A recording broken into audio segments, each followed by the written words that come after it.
Hello friends. Now to solve this expression we follow the BODMAS rule which dictates the order of operation. First we solve bracket, small bracket, curly bracket, then square bracket. O stand for of we convert into multiplication. We solve roots and exponents. D stands for division, M stands for multiplication, A stands for addition, S stands for subtraction. According to this BODMAS sequence, we'll break it down this expression by this step-by-step solution. Now step 1 says solve the brackets.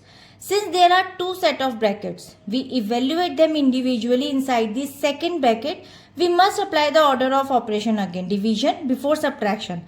Now first bracket says 6 plus 6 equals to 12. According to this, brackets are the highest priority. We perform the addition inside first. Second bracket, 6 minus 6 divided by 6.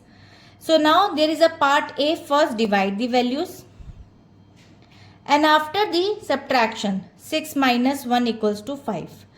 According to this part A, division ranks higher than subtraction in the BODMAS hierarchy. And in step 2, we complete the final operation inside the bracket to get a single value. So now, last step says multiply the results. So there is 12 multiply 5.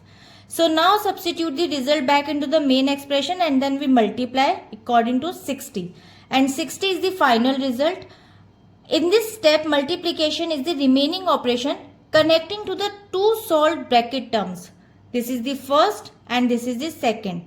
So now this is the 60 and final result of this expression. So now the conclusion is by strictly following the BODMAS rule, resolving the internal division before subtraction within the brackets and then performing the final multiplication.